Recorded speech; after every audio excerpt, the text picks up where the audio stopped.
El femianálisis. Dialéctica de idiomas de géneros. Autor, licenciado, y profesor Vasconcelo Juan Carlos. Ensayista, investigador. Se permite copias solicitando al autor y usos didácticos. 1. El femianálisis. Podemos definir al femianálisis como la perspectiva femenina del psicoanálisis. Es el punto de vista femenino del psicoanálisis elaborado en su forma clásica por hombres: Sigmund Freud, Alfred Adler, Carlos Gustavo Jung, Sándor Ferenczi, Jacques Lacan, entre otros. Es decir, construido por el idioma masculino, diferente al idioma femenino, no obstante, cosas en común. Nadie podría dudar de que hombres y mujeres provenimos de una familia donde incorporamos patrones, reglas, ideales, roles, etc., sociales y hasta culturales. Por lo que, ambos, hablamos un idioma social, común en el sentido de una lengua social, propia de una sociedad y su cultura.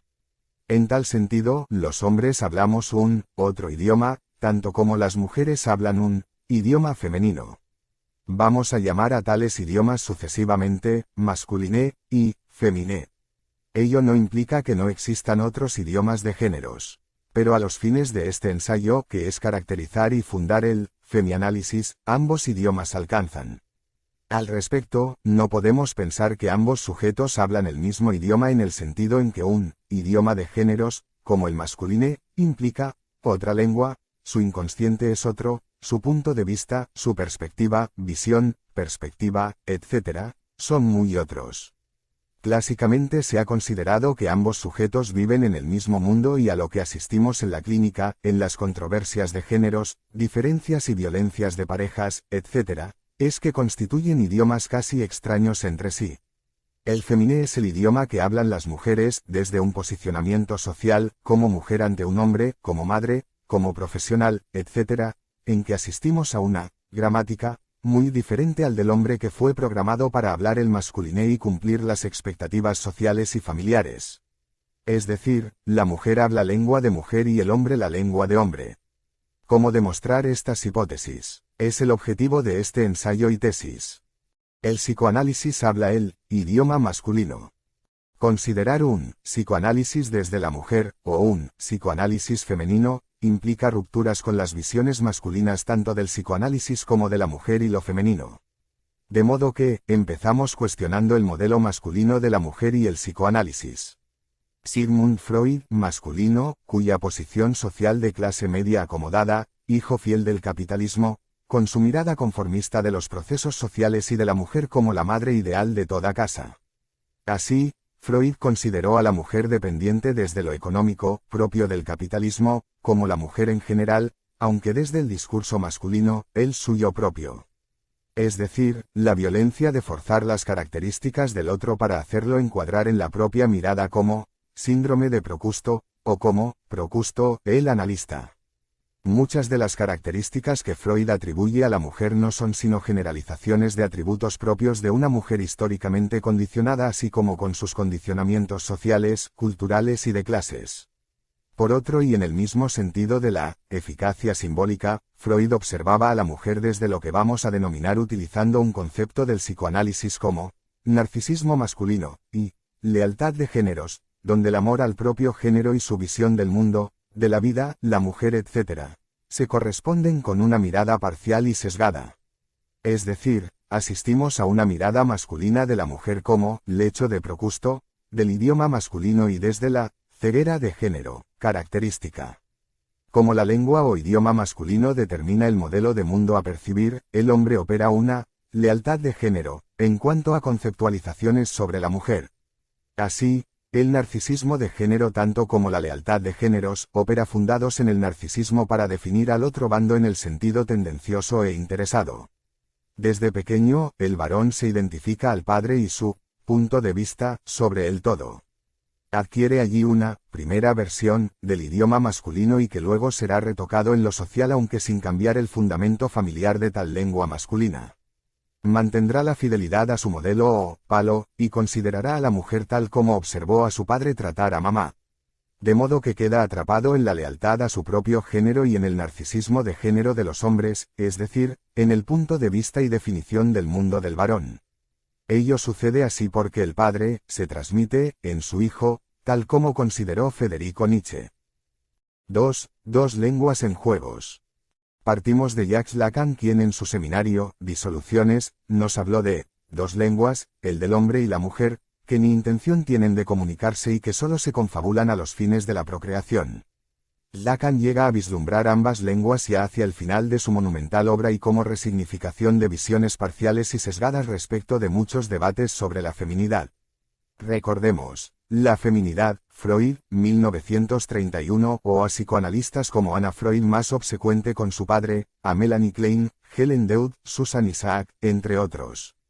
Pero, lengua, para Lacan no consiste en la lengua para Ferdinand de Saussure, sino de una lengua que hablan cada sujeto, y más específicamente, el inconsciente lingüístico, que postulamos y donde diferencia el idioma propio del hombre y el de la mujer.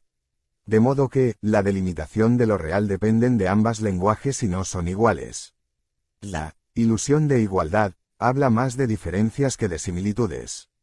Sabemos que similitudes existen, visiones compartidas y podemos considerar tales como la lengua conjunta y social que ambos partners hablan. Es decir, la lengua social, el idioma social propio de un sujeto social, perteneciente a una cultura y época determinada. De modo que, cuando un hombre habla a una mujer, moviliza su propio alfabeto, o jeroglífico masculino, tanto como su propia semántica, en un esfuerzo por delimitar la realidad de ambos, generalizando la propia mirada hacia el otro, la mujer. Un forzamiento inicial porque pretender que la mujer cuadre en mi propia lengua es procustiana.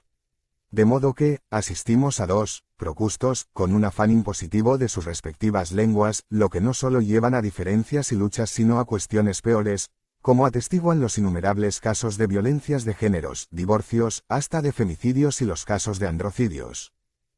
Por su lado, la mujer habla su propia lengua, su propio idioma y en el sentido no menos impositivo que el del hombre. Es que son dos inconscientes que se afirman con dos sujetos a partir de dos lenguas o idiomas del que son hablados. Es decir, ambos son hablados por sus respectivas lenguas o inconscientes. De modo que estamos lejos de atribuir responsabilidad subjetiva del tipo, son responsables de lo que hablan, hacen, sienten, etc., porque estamos hablando de un idioma inconsciente, y del que la conciencia de ambos no se anotician. Son tan inconscientes de que hablan una lengua diferencial, con afán impositiva o de legitimación, con diferencias de un sujeto a otro, como también de la lengua social compartida, que hablan como pertenecientes a una sociedad y cultura dada. 3. Necesidad de un femianálisis como método, terapia y modelo de mundo desde la lengua e idioma de mujer. Se suele aducir que la mujer no existe, pero si entendemos el idioma que habla, empieza a tener consistencia como sujeto. Considerando lo que venimos sosteniendo, a saber, que el psicoanálisis actual es la expresión del idioma masculino, salta a la vista que necesitamos un femi-análisis, como método para pensar la realidad desde el idioma femenino y darle protagonismo con voz y voto. De la misma manera como una forma de terapia de género o terapia acorde para el mundo de la mujer y como modelo de un otro mundo, a partir del idioma femenino. Pero el femianálisis no cae en la ismología, de pretender definir en forma unilateral toda la realidad y sí, la intención de estudiar, conocer, encaminar, cambiar y curar la propia lengua que hablan las mujeres. Mejor dicho, a través del femianálisis, la mujer puede dar su voz, su voto, su palabra, su propia versión de la realidad social, familiar, de parejas, etc. Ello no implica caer en el síndrome de Procusto, de la mujer en que se pretenda hegemónica respecto del hombre u otros géneros. Para nada, y el objetivo consiste en una intención de copensar todo, conjuntamente con el hombre y los demás géneros. Es decir, una visión consensual donde el criterio de salud mental aparece como consensual. En este método femenino por excelencia, la lucha es también contra el procusto, que es cada mujer en cuanto a su deseo impositivo, como deseo de alienación del otro a su mundo, etc., a su propia realidad.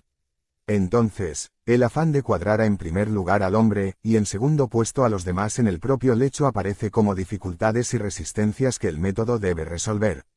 Así, la mujer lograría una descentración respecto de su afán impositivo ayudando a su compañero u hombre también a repensar la realidad de las cosas en forma conjunta.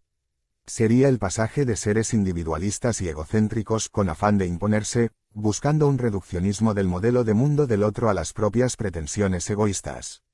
Pero para el femianálisis la mujer no está sola ni permanece en dicho rol mucho tiempo porque más tarde es madre, aunque sin dejar de ser mujer. También el de hermana, profesional, artista, actriz, política, etc., de modo que, el femianálisis estudia a la mujer como feminología integral a los fines de ayudarla a entender la sociedad en que vive, a comprender y luchar para cambiar las injusticias sociales que padece, etc., como sujeto social y no solo profesional, madre o esposa de su marido. Por ello, y como operatoria femianalítica, dar lugar a la palabra reprimida de la mujer, a su modelo de mundo sofocado por la historia, por los gobiernos, por la organización de hombres que tomaron predominio en lo social, en el Estado, en las instituciones y guerras, con lo que dejaron recluidas a las mujeres como madres y productoras de proletarios al servicio del capital, del amo feudal o los tiranos de la antigüedad. Por lo que, como terapia femianalítica, consiste en revertir la falta de desarrollo de los potenciales de la mujer como sujeto en sus múltiples posibilidades de inteligencias múltiples, y como sujeto social, político, intelectual, artística, deportiva, etc., en su integralidad y como complementario a los demás géneros y sin afán de hegemonía, delirio de superioridad o criterios individualistas. Para lo mismo, como método de interpretación y cambio de la situación social, emocional, familiar, de pareja, profesional, etc., de la mujer, el femianálisis utiliza diversos métodos, aportes de otras ciencias, como criterio de interdisciplina, porque la subjetividad de la mujer también es social, cultural, socioeconómica, entre otras. Como método terapéutico busca, reprimir, el lugar, la inteligencia, la vida emocional y social de la mujer, relegada a la familia en lo que conocemos como división del trabajo social y reparto de roles de géneros. Cuando surgió el capitalismo y según nos enseñó Federico Engels, la mujer fue relegada a lo familiar, al rol de madre, productora de hijos, de sujetos económicos útiles para el capital, a despecho de sus potenciales, sus ideales de expansión, el desarrollo de sus habilidades, etc., y el hombre cobró protagonismo económico. No decimos que el hombre pasó a ocupar lugares de privilegios porque es el esclavo moderno en las fábricas, en el campo, etc., y su trabajo alienado, Carlos Marx lo enajena y despropia de sí, de sus potenciales, posibilidades, expansión vital, creatividad, etc., porque solo es alguien en la medida en que sirve a los fines de su patrón, el dueño de empresa. De modo que, la mujer también debe luchar por su compañero, su marido, o su hijo si es madre, etc., porque ambos son oprimidos por el sistema social en que uno es trabajador asalariado explotado a costa de su cuerpo y su vitalidad y la otra, productora de proletarios o futuros trabajadores al servicio de los que detentan los medios de producción. La tarea no es solo la liberación de la subjetividad femenina porque también lo es defender su pareja, en que ubicamos al hombre tanto como a los hijos o su familia, complicada y conflictiva por pertenecer a una sociedad desigual que genera frustraciones, crisis, conflictos y sufrimientos de toda clase. Finalmente, necesidad del femianálisis como modelo interpretativa del mundo propia de las mujeres cuyas voces e inteligencias han sido reprimidas en el nombre incluso de la ternura y la empatía. Es dar su palabra, su visión del mundo, la sociedad, la familia, el amor, la pareja, etc., en el marco de un debate que no puede ser impositiva a como nos acostumbró el capitalismo enajenado sino de visión conjunta, consensual, como proceso de copensar y sentipensar, Galeano, juntos la realidad nuestra de cada día. 4. Ser definido por otro idioma. Es el reduccionismo idiomático, de la mujer al idioma del hombre. Lo que se supone como ilusión es que todos podemos hablar, interpretar y comprender un mismo idioma. Y no consiste en eso porque cada uno opera un reduccionismo idiomático, el discurso del otro, con lo que, las significaciones que se atribuyen son idiosincráticas y propios de un modelo de mundo. Es decir, reducimos lo que el otro género nos dice a nuestras propias significaciones, con un margen de similitud mínimo. Incluso lo que se llama empatía, no consiste sino en un trabajo de interpretación donde se significa lo que el otro nos dice desde nuestro sistema de archivos personales. Ello se debe a que todo conocimiento es por analogía en relación a la significación de lo que percibimos según nuestros modelos o conocimientos previos. Lo mismo pasa con el idioma de géneros, atribuimos significaciones a lo que las mujeres nos cuentan según nuestra visión masculina. De modo que, tenemos este problema desde el vamos. Este proceso de reduccionismo idiomático consiste en la traducción de las palabras y conductas del otro bando desde nuestras propias significaciones, donde aplicamos significaciones, pero donde no realizamos la pregunta siguiente. La traducción vía interpretación del lenguaje del otro género implica diferenciar ambas lenguas como diferentes. Pero asistimos a una ilusión desde el comienzo, que entendemos lo que nos dice el otro género sin percibir la aplicación de categorías o conceptos propios. Para disipar tal ilusión, necesitamos diferenciar ambas lenguas, las dos definiciones y las similitudes y diferencias subjetivas en la enunciación de un concepto. En otros términos, dos procustos, que no buscan diferenciar sus propias ideas del otro y proceden a acomodar en su lecho de lenguaje las consideraciones del otro. 5. Sujetos de un orden social que fija lugares. Una sociedad donde el hombre resulta productivo y acorde con la lógica del inconsciente capitalista que es acumular capital, dinero, bienes, etc., lógicamente aparece como figura sobre un fondo femenino, con menor valor en cuanto a productora de plusvalía se refiere. Es decir, si partimos del todo a las partes de lo social y su lógica desde las premisas del socioanálisis transdisciplinar, que estudia el inconsciente social, como una lógica social que define las partes, necesariamente desembocamos en que ciertos roles, ciertos personajes, instituciones, etc., comienzan a tener un valor superior que otras. En este sentido, partimos no de un supuesto hombre que domina a la mujer y la somete, sino desde el ordenamiento social, el capitalismo y su resignificación de todos los roles de clases, las instituciones, la familia, tanto como de hombres y mujeres en relación al engranaje productivo. En este contexto, mientras más produce un género dado, más jerarquía social va a poseer porque la lógica es economicista. De modo que el valor atribuido al hombre desde los albores del capitalismo se debe a que su cuerpo y su fuerza, su mente y su capacidad para los cálculos económicos y la producción, fueron adecuados y conformados al nuevo orden social economicista. Este proceso social de construcción de subjetividades, de producción de subjetividades acordes al modo de producción y su lógica materialista y económica, comenzó desde los inicios del capitalismo en que la familia debió migrar del campo a la ciudad para servir a los designios del amo burgués. El campesino agricultor se transformó en los gremios, luego fábrica, industria, etc., en un trabajador asalariado, productor de plusvalía, con lo que conocemos como trabajo enajenado. Por su parte, la mujer se transformó en la compañera productora de asalariados útiles para la libre empresa, quedando en la casa como ama de casa. Pero al hombre también se lo intituló como amo de su hogar, emulando la dialéctica de clases compuesto de un amo y un esclavo, si acudimos a las categorías de Hegel. De modo que, toda la familia pasó de pertenecer a grupos extensos, la familia extensa donde convivían varias generaciones, abuelos, bisabuelos, padres, hijos, nietos, etc., a la familia reducida o familia nuclear, más operativa para la explotación capitalista. Es decir, no un grupo familiar donde se pueda vivir para ser, sino para tener, desde la lógica del ser es tener, del nuevo orden social. Allí, la enajenación económica es muy claro y el ser humano se vio reducido a ser productor y consumidor, un homo economicus, con todo lo que significa de sufrimientos y conflictos como malestar social. La lógica del capitalista, su deseo voraz de dinero y bienes, se generalizó a todo el campo social. Tanto el rico que busca ser cada día más rico como su esclavo asalariado, queda atrapado en esta locura capitalista de acumular dineros a como sea, en una lucha por lugares, dineros, bienes, a como sea. En este contexto social capitalista de pujas de clases, de desigualdades y explotaciones, de sufrimientos y opresiones, en el marco de la enajenación social y humana en lo productivo, la vida sana, con valores existenciales, donde cada uno pueda desarrollar sus potenciales, ideales y valores no encuentran lugares.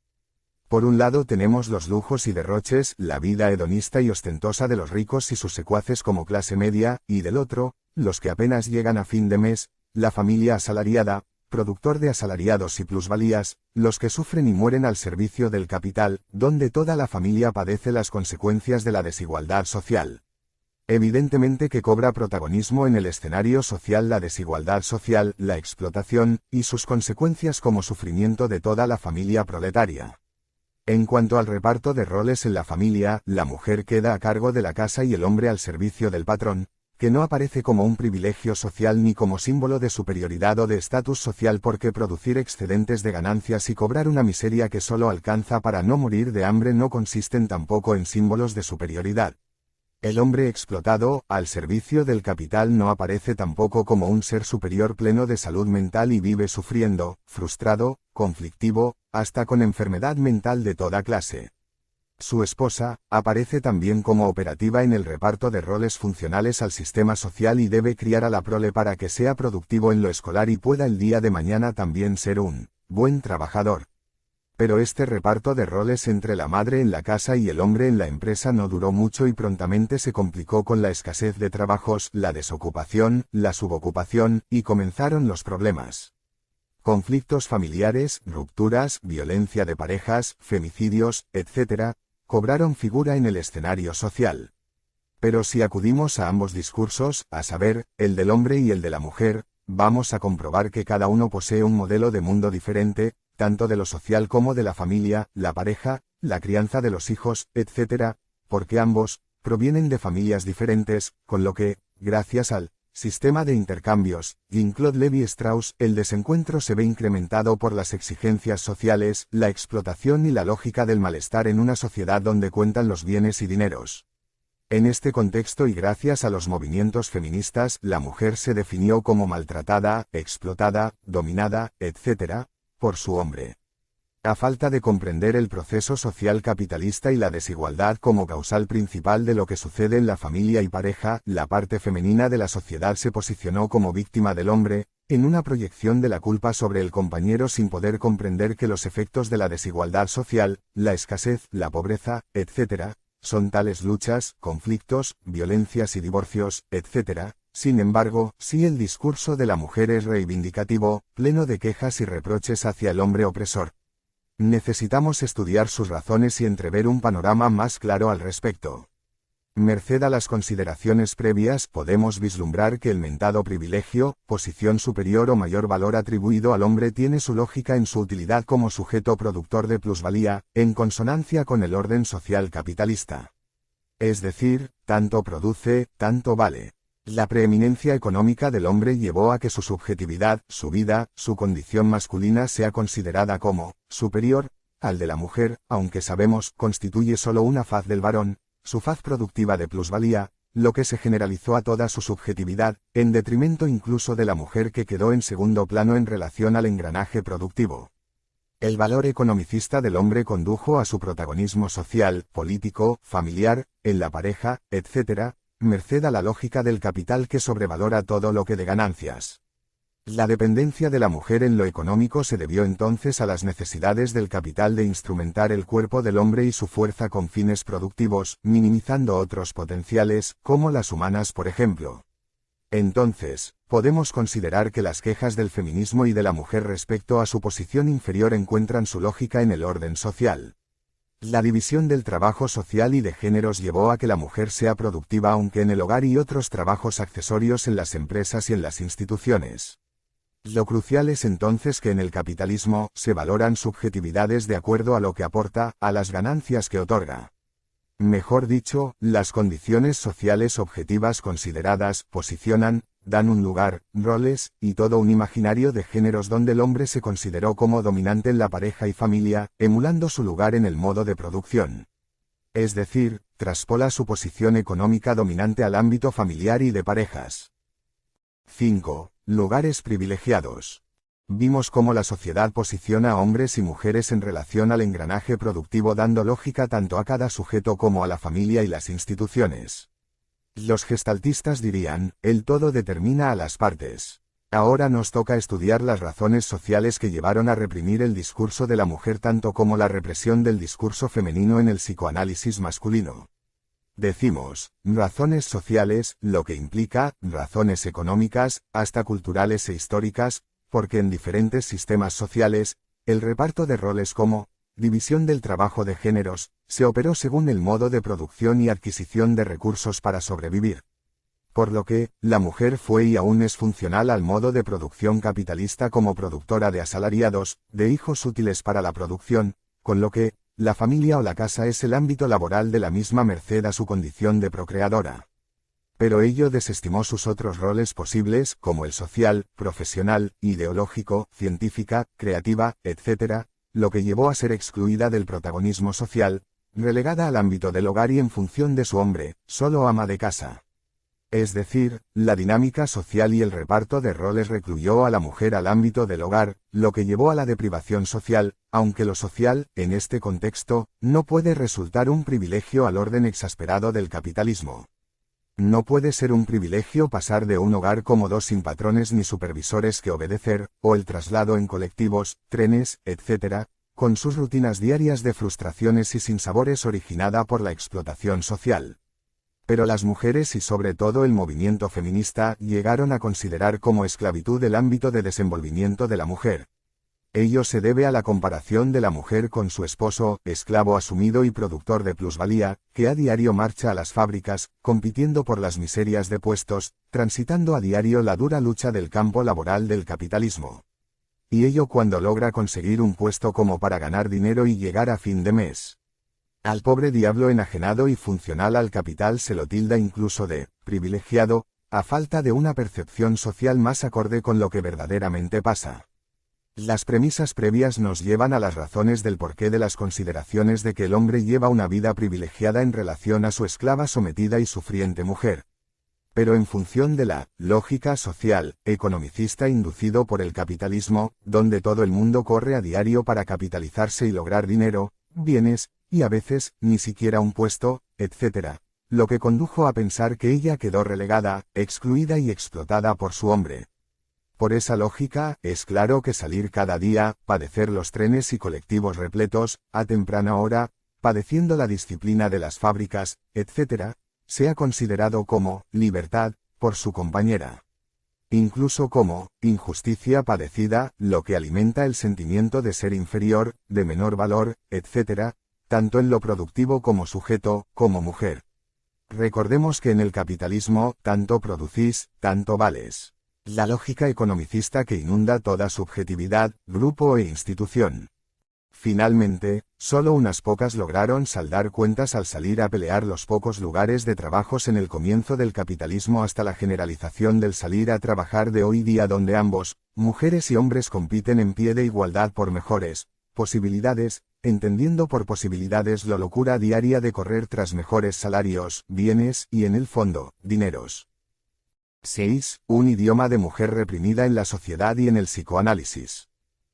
Si definimos el idioma de mujer como el modelo de mundo peculiar, propio de un género o sexualidad, así como el rasgo peculiar, definición de realidad, e incluso, como el sistema representacional del sujeto, producto de su deseo y que vemos en acción en su discurso, en sus fantasías y anhelos, en sus proyecciones e ideas, como lógica subjetiva, diferente al del hombre, merced a su historia peculiar, entonces, decimos que el idioma de mujer ha quedado relegado al plano de lo implícito, reprimido en un segundo plano. Como bien atestigua el libro, El segundo sexo, de Simone de Beauvoir. Es decir, un modelo de mundo silenciado, desconsiderado e invalidado en relación al del hombre que cobra figura en lo social porque es de un sujeto productivo, útil al sistema social y participativo.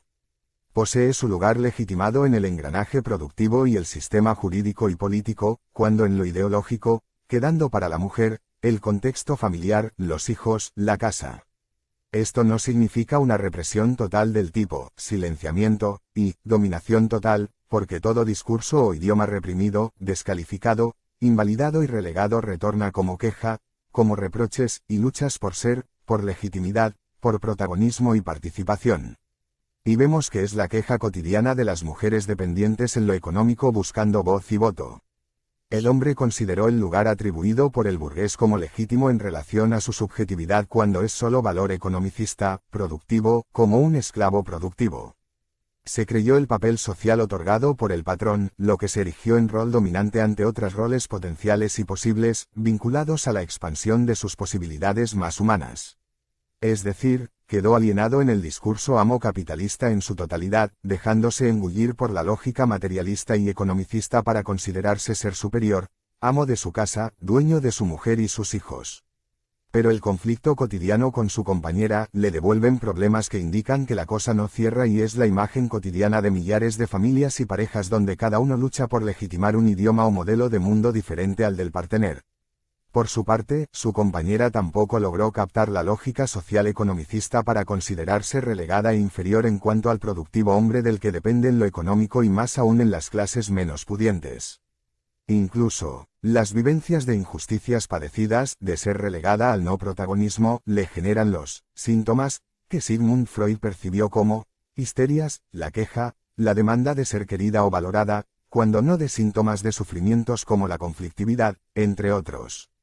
Mejor dicho, el individuo oprimido, sufriente, que es pospuesta ante el brillo económico y social de su compañero, desarrolla, por consecuencia, los síntomas conocidos como histeria, fobia, ataques de pánicos, frigidez, desamor, etc., que a su vez torna problemática todo el campo de la pareja y familia, llevando a violencias de parejas y divorcios, hasta casos extremos de enajenación como los femicidios.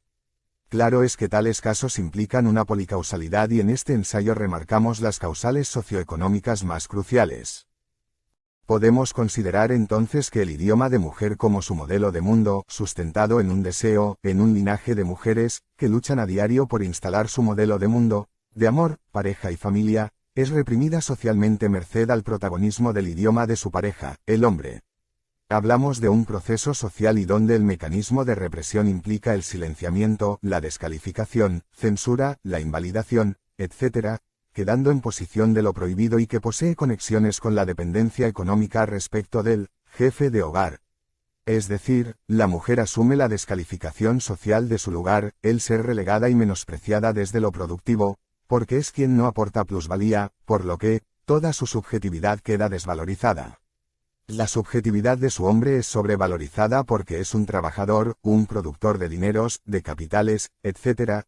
Tales condiciones objetivas y sociales posicionan a ambos en forma asimétrica y donde el hombre queda dominante desde lo económico, la mujer queda en dependencia, por lo que, el proceso es generalizado también a su idioma, a sus opiniones y propuestas, con lo que, tenemos la forma clásica de la familia nuclear y pareja capitalista donde el hombre sale a trabajar y la mujer relegada en la casa.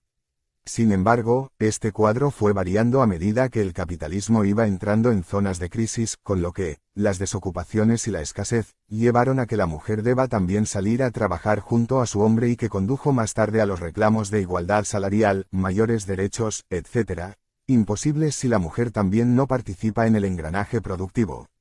Es decir, el mayor protagonismo femenino en el engranaje productivo merced a las crisis crónicas del capitalismo, llevó a la toma de conciencia de la desigualdad en materia de división social del trabajo entre géneros, con lo que, se siguió de mayores derechos como el voto femenino, los movimientos feministas, los reclamos por tratos igualitarios, no a la violencia de géneros, entre otros.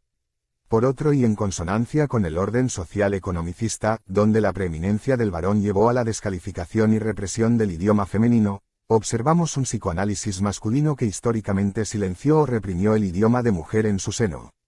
Es decir, el psicoanálisis como una disciplina y práctica de hombres, ya desde sus inicios, con Freud, Adler, Jung, Ferenczi, etc., como los más destacados, siendo que la inclusión de la mujer fue ya tardío, y gracias a mujeres corajudas que dieron su discurso como M. Klein, Clara Thompson, Susan Isaac, Helen Deud, entre otras.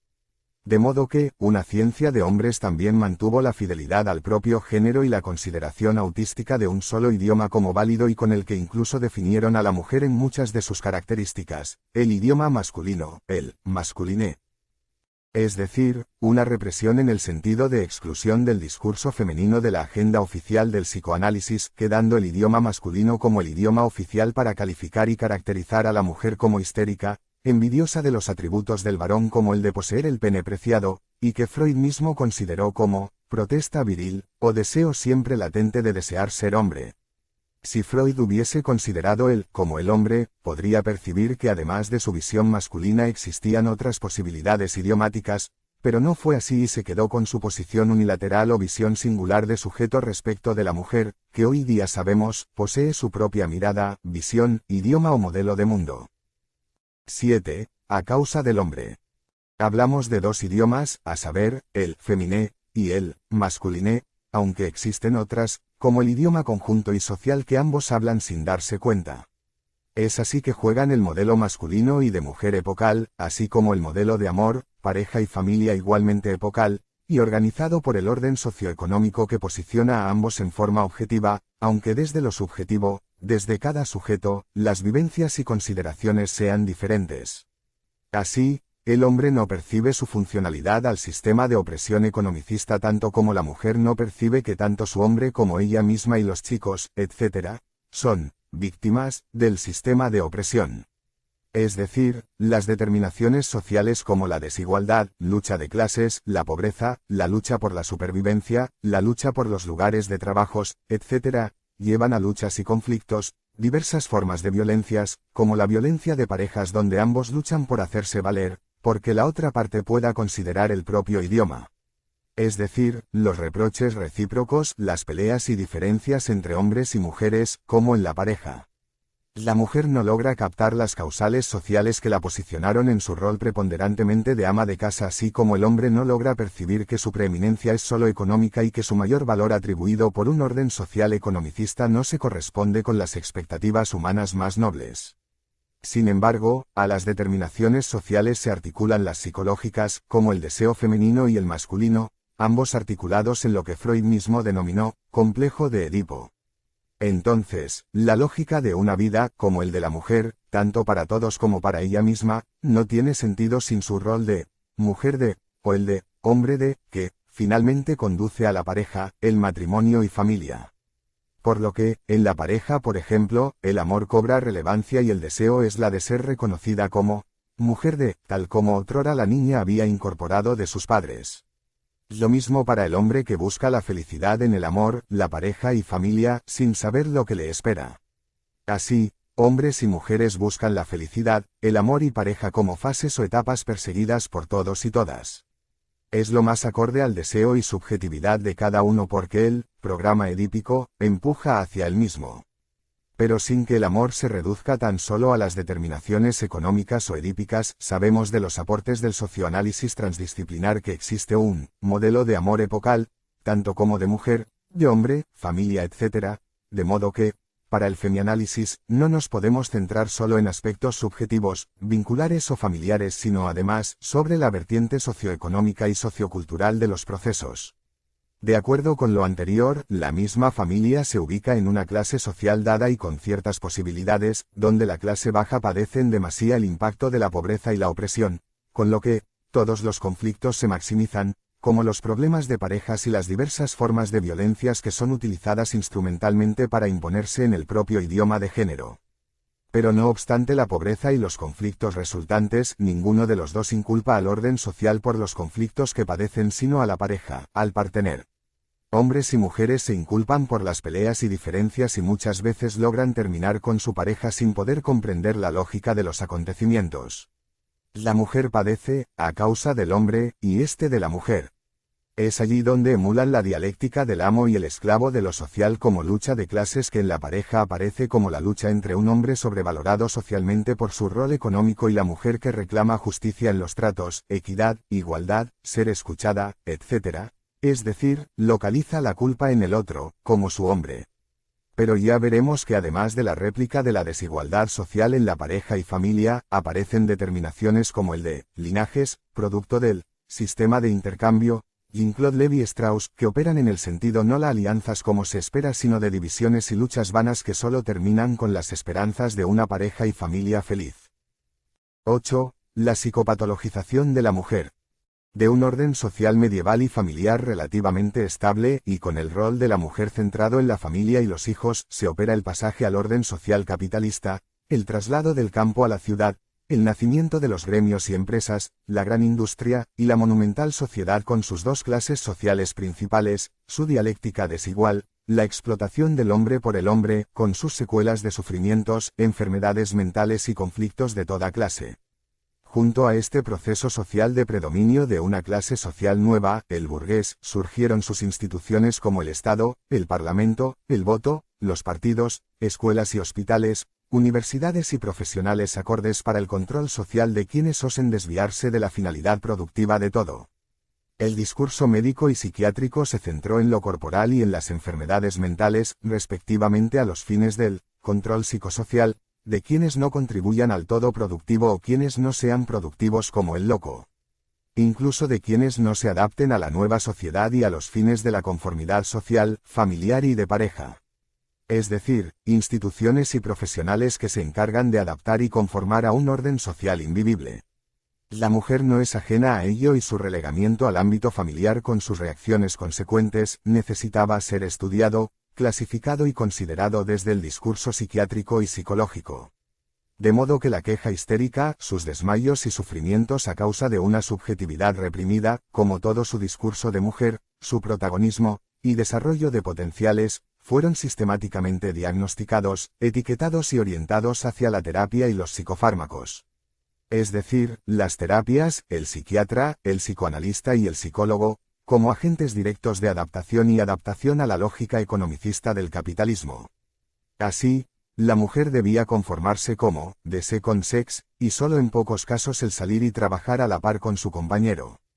Por su parte, su compañero, intitulado muchas veces como explotador de su mujer, dominante, violento, etc., fue considerado además como obsesivo, cuando de loco, porque su afán por el orden, la disciplina, el dinero, etc., se hizo carne en su subjetividad. Es decir, las características obsesivas no son sino la del hombre productor, con su lógica intelectualista, racionalista, los cálculos, etc., propios de un sujeto enajenado en un orden social que reduce la humanidad a su faz económico y productivo. Lo que para el hombre se consideró y considera aún como privilegios, no son sino las rutinas de trabajador asalariado, del esclavo posmoderno, al servicio del capital o cuando es para sí, esclavizado por su afán de acumular capital y capitalizarse. Es decir, ambos, atrapados en un orden social que enajena de igual manera a todos. La lógica economicista, como razón para ser del capitalismo, invadió toda la subjetividad, la familia opera en consonancia y quien no contribuye a los fines de lograr dinero, es caracterizado como desadaptado social, enfermo mental, loco, histérica, u obsesivo. 9. Superioridad masculina. Los grandes movimientos feministas por el derecho de la mujer han sostenido desde los inicios que el culpable es el hombre. Es decir, lo que podemos denominar proceso de individualización, de un fenómeno que venimos enlazando desde sus orígenes a procesos sociales, socioeconómicos, de desigualdad social, de lugares asignados por el capitalismo, y por cierto, lugares de injusticias y padecimientos. Mejor dicho, la mujer reprocha a su hombre y a los hombres el lugar de injusticias a que fue pospuesta, no obstante ser la casa, un lugar de menor maltrato por el capital y el trabajo enajenado. La mujer se queja para con su hombre y por su hombre, que además conlleva modelos inculcados en la familia, como el modelo nocivo de amor de los padres que pasan a los hijos como modelo de amor a seguir. Se queja de que el hombre no sea funcional a sus expectativas de libertad, de desarrollo personal, de expansión de sus potenciales, de no salir a triunfar laboralmente como su hombre, entre otros. Reclama legitimidad, valor social, personal, profesional o laboral, etc., pero alguien que aparece como el culpable de su mal y tan oprimido y maltratado por el orden social como ella. Pero a falta de conocimiento cabal de la sociología y la economía política del orden social, la cuestión se dirime en el hogar, en la pareja y las consecuencias son lo que hemos plasmado en varios ensayos como descalificación, invalidación, demonización y criminalización en el amor. Es decir, una dialéctica de pareja de quejas, reproches, agresiones verbales, físicas, sexuales, etc., que cobran diferentes estilos según la historia singular de cada partener. El mayor valor atribuido por la sociedad al productor de capitales lo posicionó en un lugar de supuesto privilegio, de dominación de su pareja y familia, cuando el uso descarte, el maltrato emocional y físico, la lucha cotidiana por puestos de trabajos, la desocupación, salarios de hambres, etc., detonan en el pobre diablo toda clase de enfermedades mentales que a su vez impactan en la pareja y familia. Es decir, un lugar de pseudoprivilegios y pseudovalor social y económico a costa de morir como ser humano coartando sus potenciales y tiempos para disfrutar una vida mejor con sus hijos y pareja. 10. Freud, la envidia fálica y el complejo de masculinidad. Las consideraciones del padre del psicoanálisis, a saber, Sigmund Freud, sobre la mujer y su fundación, gracias al pasaje por el complejo de Edipo, son dignos de ser considerados en relación al lugar de la mujer en el reparto de lugares en el capitalismo, u otras sociedades y culturas, debido a que tal posición social implican atributos, beneficios y perjuicios, etc., tal como observamos en la mujer respecto del mayor valor social otorgado a los hombres merced a su utilidad económica.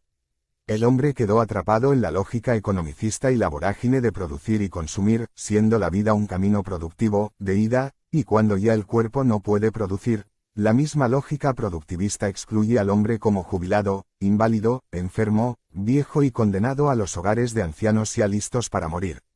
Por su parte, la mujer fue investida del rol materno, productiva desde la vida, el hacer hijos como futuros asalariados, por lo que, en la casa, como ama de casa y madre, le fue conferida su castillo de arena. No todo es condena porque si comparamos la casa con la gran industria y empresas con sus dinámicas de sacrificios, maltratos, esfuerzos vanos por lograr dineros, etc., creemos que quedarse en casa es mejor en el sentido de aquellas cotidianas guerras vinculares, mobbing, humillaciones ante órdenes y despidos, la competencia a diestra y siniestra por los lugares y oportunidades, etc., pero Freud parte de que la estructuración de la mujer comienza con la comprobación de que ella carece de pene como su hermano u otros familiares y que ello le provoca un sentimiento de inferioridad debido a las diferencias anatómicas, además de la famosa envidia fálica, envidia del hombre que posee algo tan valorado, complejo de masculinidad. Es así que reacciona en el sentido de tres posibilidades. El primero es la retracción respecto de la sexualidad huyendo despavorida ante la comprobación de que nació privada de un órgano tan preciado. El segundo es que se aferra tenazmente a su creencia de que sigue siendo hombre y mantiene la esperanza de que puede llegar a serlo algún día. La última es que desarrolla la actitud psicológica normal asumiendo su feminidad, desplazándose hacia el padre como objeto de amor y sexualidad de quien espera tener un niño como equivalente de la carencia de pene. Pero Freud parte de comprobaciones subjetivas, como el niño que se angustia ante la consideración de que puede perder su preciado pene o la niña, que comienza su serie de demandas por carecer del mismo. Desde allí Freud deslumbra con su pluma al desarrollar toda una psicopatología, estructuras como la histeria, más propia de las mujeres, etc., aunque caben otras consideraciones. Por ejemplo aquello de que, el todo determina a las partes, como lo social, lo cultural e histórico. Es decir, si acudimos a las premisas del socioanálisis transdisciplinar, como el de inconsciente social, dimensión simbólica compartida, sostenida y defendida como lógica social, economicista, materialista, cosificante, que aliena en lo económico, que aliena a todo sujeto en una vorágine existencial casi psicótica, la cosa cobra otro sentido. Y tal sentido es que incluso la subjetivación, asunción de una identidad de mujer o subjetivación, va también no desde las vivencias y percepciones sino de lo social y sus moldes o formas consagradas como el formato de mujer epocal, históricamente construida, propio de un modo de producción y que predetermina lo que se valora como perceptible. Es decir, el todo que determina a las partes como inconsciente social implica un modelo, definición, formato o subjetividad de mujer que no va del individuo al todo social como dijo Freud sino de definiciones consagradas que guían la percepción, subjetivación, individuación, la familia, el rol de padre y madre, o cómo el sujeto se debe percibir.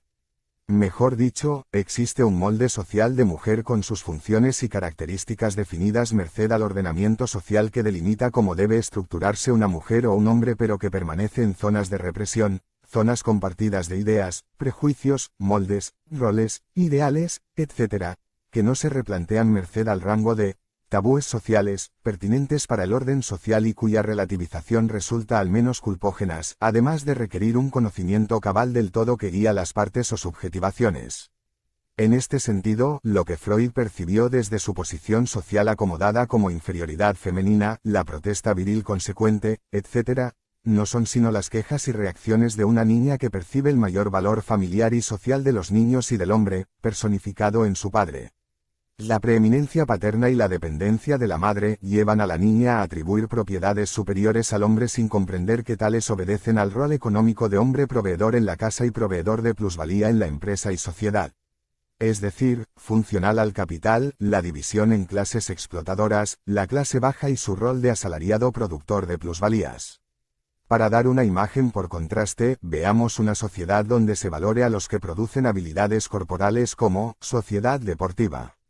En ella, desde niño, se incentivan y estructuran en el sentido del modelo social, el ideal de sujeto deportista, corporal, habilidoso, donde el rol de madre, cocinera, esposa, etc., no serán cualificados socialmente como el hijo o hija deportista. De la misma manera, una mujer que hoy día sale a disputar con el hombre los pocos lugares de trabajo, comienza a ser profesional, mujer libre y actualizada, empoderada desde lo económico, etc., pero que queda ahora atrapada en las fauces del modelo social productivista y donde va a sacrificar porciones de su vida como tiempo vital, al servicio del capital. Salvo que sea empresaria, será funcional al sistema hasta que donde dé. Lo mismo el hombre que nada en el mar del capitalismo productivista y consumista, donde intercambia vida por salario. Quien disfruta los beneficios del trabajo excedente o plusvalía es el capitalista, empresario, patrón, jefe o todo aquel que detenta los medios de producción para esclavizar a un sujeto al servicio de su empresa. Vinculado con lo anterior, la superestructura social, las ideologías, creencias, ideales, ciencias, el imaginario social, etc., sirven para justificar o legitimar el orden enajenado de cosas y en el campo familiar toda clase de conflictos y sufrimientos y donde no se percibe la desigualdad social y las injusticias de la explotación, lógica economicista, etc., sino la lucha de géneros, las violencias de parejas y divorcios, hasta el extremo de femicidios donde un sujeto alienado por años de opresión y locura social realiza lo que podemos denominar la pena de muerte del modelo patriarcal. 11. Revolución femenina. Por un error de apreciación, desde sus inicios, el movimiento feminista luchó contra el hombre a los fines de su liberación. Solo unas pocas cultoras del movimiento comprendió que no es guerra de sexos, ni de géneros sino lucha de clases, opresión, desigualdad que oprime tanto a mujeres como a hombres, abuelos, niños, discapacitados o a la tercera y cuarta edad. ¿Por qué sería un error de apreciación la lucha de las mujeres por mayores derechos? Porque la guerra de géneros se centra en los efectos de la desigualdad e injusticias sociales y no sobre las causas socioeconómicas y políticas. Es decir, hombres y mujeres luchan entre sí a falta de comprensión del proceso social que genera la desigualdad y la lucha por las subsistencias. Antes que luchas, marchas, encuentros o congresos contra los factores sociales que generan el sufrimiento de mujeres y hombres, el feminismo se la agarra contra el hombre, en un enfoque paranoide, de proyectar la culpa sobre la clase de los hombres, que, a nuestro criterio, son tan problemáticos como las mujeres merced al orden enajenado de cosas. Como comprobante de este proceso es que el feminismo se caracteriza como mujeres en luchas por mayores derechos, considerando que el hombre es el culpable en muchos de sus expositores, sin poder considerar que el hombre es efecto de un orden social problemático. Ya el mismo nombre como feminismo nos indica un ismo, o como parcialidad que dice defender a las mujeres cuando hombres y mujeres son productos de una familia patriarcal, productora y reproductora de sujetos funcionales a la opresión y la lógica psicótica del capitalismo. Ante esta parcialidad y como operatoria femianalítica, decimos que es mejor la inclusión del otro género, la búsqueda de consensos, la crianza de hijos no violentos, de modelos adultos más sensatos para que los niños no repitan nuestros errores, entre otros.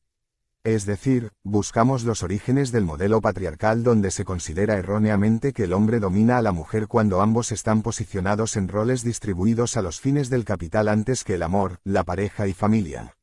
Entonces, la supuesta revolución femenina no consiste sino en un cambio de amo, de considerarse oprimida por su compañero proveedor de un salario de miseria pasa a conformar la fila de las explotadas como productora de plusvalías o rol de trabajador libre, del dominio masculino. Un conocido sociólogo llamado Pierre Bourdieu intituló uno de sus libros como La dominación masculina, considerando solo los efectos y no el estado de cosa tal como sucede. Para algunos, el patriarcado es el sistema de dominación masculina de la mujer.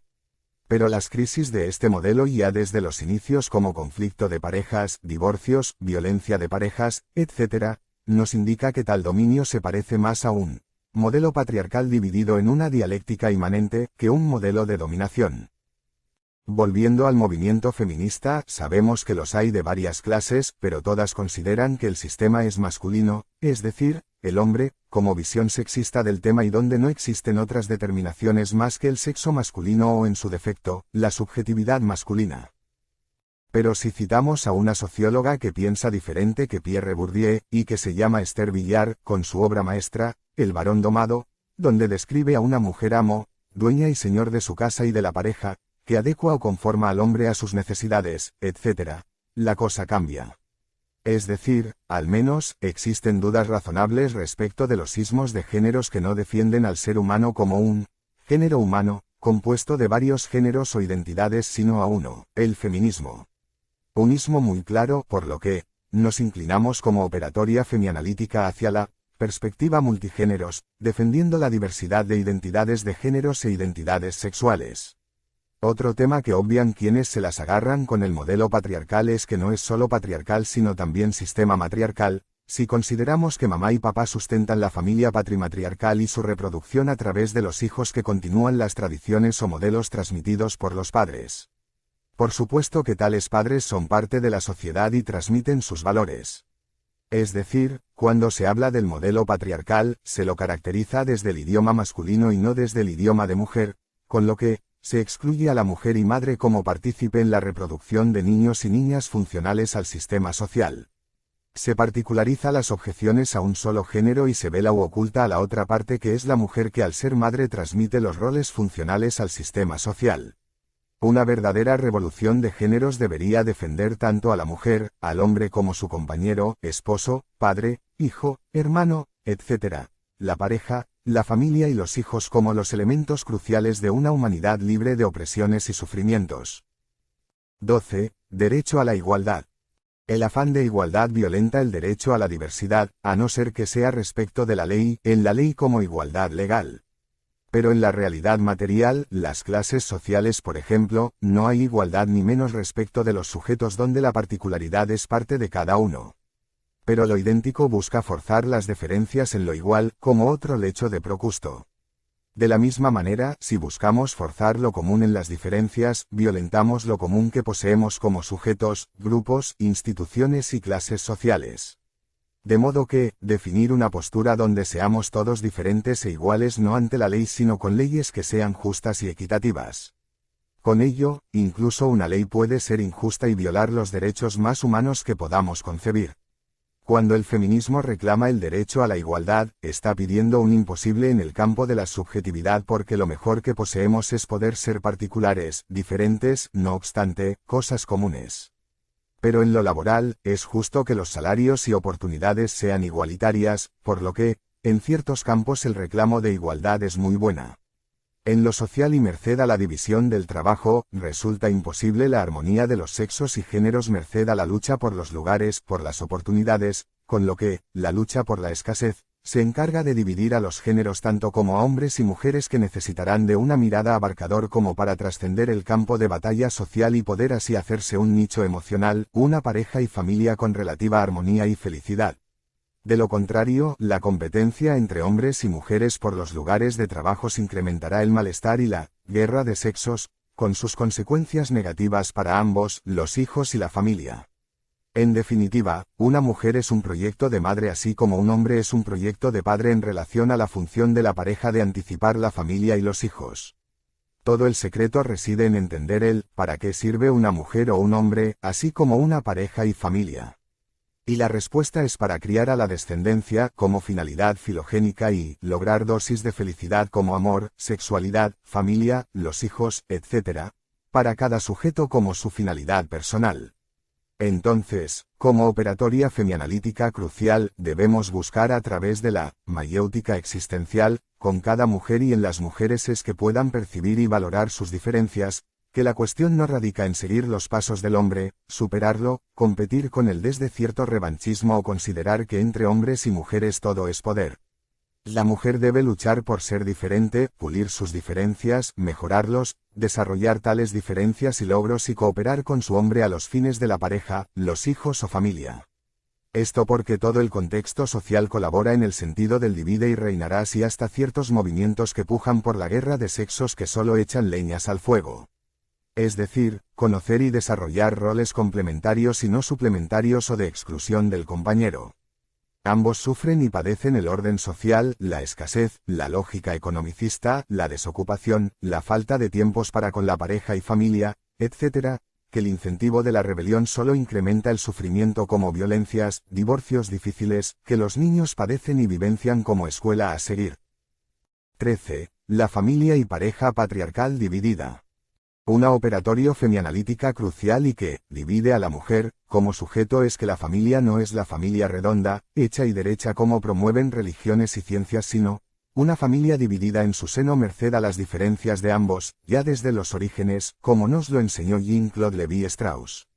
Como ella carece de referencias claras al respecto, reacciona, exige y busca cuadrar a su hombre en el formato de familia que porta a título de familia inconsciente, y que opera como mandato para exigir y buscar toda la vida. Claro es que esto la lleva a chocar con las exigencias de su hombre, que también porta una o familia inconsciente que busca instalar a su manera, según el lugar del hombre en la sociedad productiva, incluso utilizando su fuerza bruta, porque el capitalismo incentivó la fuerza y la violencia como medios para lograr cosas. De modo que, y tal como nos lo enseña la antropología estructural de Lévi-Strauss, nuestro sistema de intercambios o formación de parejas y familia provienen de dos familias, una que da una mujer y la otra un hombre. De modo que ambos provienen de dos sistemas familiares diferenciales, son diferentes en el modelo de mundo que sostienen y que denominamos su idioma personal. Pero cada uno percibe solo un mundo, la que dicta la propia lengua familiar, el propio idioma inconsciente, con lo que todo termina en reproches, luchas vanas, conflictos, rupturas, etc., merced a que falta la operatoria femianalítica por excelencia, llevar al plano de la conciencia la existencia de ambas lenguas o idiomas personales, a los fines de que puedan entender la dialéctica de pareja, donde cada uno busca cuadrar al otro en su propio modelo de amor o pareja inconsciente, lo mismo desde el modelo de familia inconsciente que sostienen cada uno. Así, el reposicionamiento de la mujer respecto de su propio idioma de género, su propio modelo de pareja y familia, lleva a la minimización de las pretensiones impositivas y procustianas, hasta la posibilidad de comprender que hay dos modelos de mundos, de parejas, de familias, etc., y que todo estriba en poder conocer tal idioma de género y poder así comprenderse, comprender al otro en sus exigencias y superar los enfoques subjetivistas y pasar al otro momento superador, el idioma conjunto, la pareja conjunta. La nueva familia que ambos construye a partir del duelo por la familia internalizada como o familia inconsciente. Lo mismo de la pareja inconsciente. Finalmente, la mujer puede entender a su madre en sus luchas históricas por lograr que su padre cuadre en su modelo de mundo, así como del mismo respecto de su esposa. Solo así puede empezar a comprender a sus amigas, a su hermana, a la abuela y repensar todo.